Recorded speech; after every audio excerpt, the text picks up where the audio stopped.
Debate ని continue చేసే ముందు మనకి ఢిల్లీ నుంచి బ్రేకింగ్ వస్తుంది.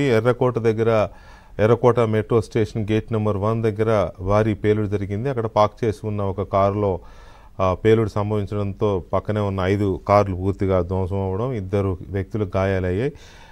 సుమారుగా సాయంత్రం 6:45 ప్రాంతంలో ఈ పేలుడు జరిగింది. అయితే దీనికి గల కారణాలు ఏంటి, ఈ పేలుడికి ఉగ్రవాద చర్యలకి ఏమైనా సంబంధం ఉందా? ఎందుకంటే ఇవాళే 7 ఉగ్రవాదుల్ని పోలీసులు అరెస్ట్ చేశారు.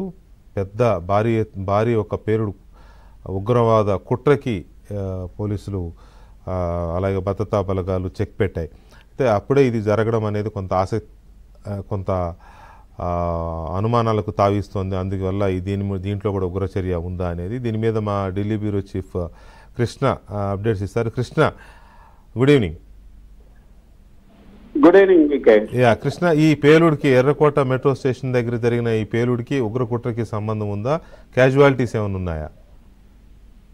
ప్రస్తుతానికి అయితే మనకు అనుకున్న సమాచారం మేరకు క్యాజువాలిటీస్ ఏమీ లేవు. కాకపోతే గేట్ నెంబర్ 1 దగ్గర ఎర్రకోట దగ్గర ఉన్నటువంటి ఎర్రకోట మెట్రో స్టేషన్ గేట్ నెంబర్ 1 దగ్గర ఈ యొక్క సంఘటన జరిగినట్లుగా మనకి అర్థం అవుతుంది.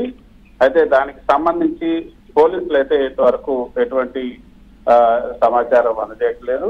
అయితే భారీ పేలుడు అయితే జరిగినట్లుగా తెలుస్తోంది.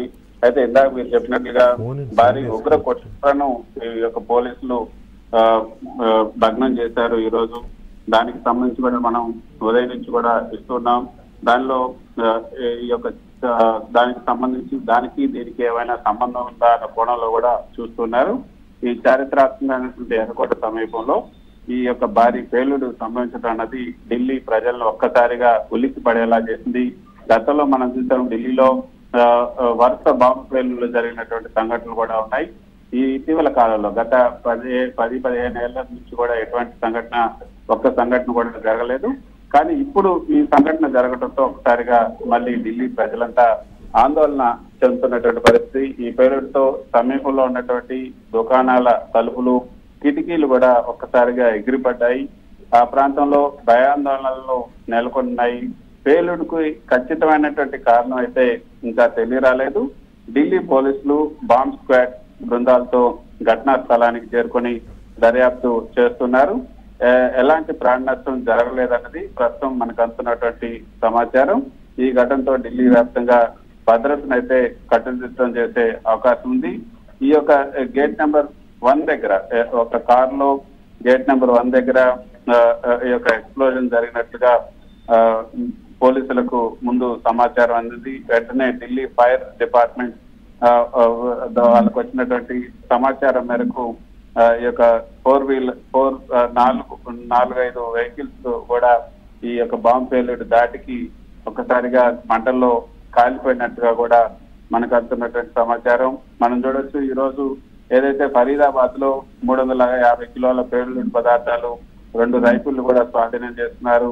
దేశంలో ఒక భారీ ఉగ్ర కుట్ర జరుగుతుంది అన్న ఇంటెలిజెన్స్ నివేదిక నేపథ్యంలో, ఇంటెలిజెన్స్ ఇన్పుట్స్ నేపథ్యంలో ఈ భారీ ఉగ్ర కుట్రను ఢిల్లీ పోలీసులు కూడా ఈ రోజు భగ్నం చేశారు. అది ఢిల్లీ సమీపంలో భారీగా పేలుడు పదార్థాలు కూడా స్వాధీనం చేస్తున్నారు. ఫరీదాబాద్ లో ఈ యొక్క 350 కిలోల పేలుడు పదార్థాలు, 2 రైఫిళ్లు కూడా స్వాధీనం చేస్తున్నారు. గత నెల 27న శ్రీనగర్ లో వచ్చినటువంటి జైష్ ఈ మహమ్మద్ పోస్టులు కూడా మనం చూసాం. ఆ తర్వాత జరిగినటువంటి ఈ యొక్క భారీ పేలుడు పదార్థాలు స్వాధీనం, తర్వాత రైఫిళ్ల స్వాధీనం, తర్వాత యూపీ సరన్పూర్ చెందినటువంటి వైద్యుడు ఈ యొక్క పనికి ఈ యొక్క బాంబు పేలుళ్లకు సంబంధించి భారీ ఉగ్ర కుట్ర. కృష్ణ, దేశంలో పొలిటికల్ గా లేకపోతే ఒక డెమోక్రటిక్ ప్రాసెస్ ఏదన్నా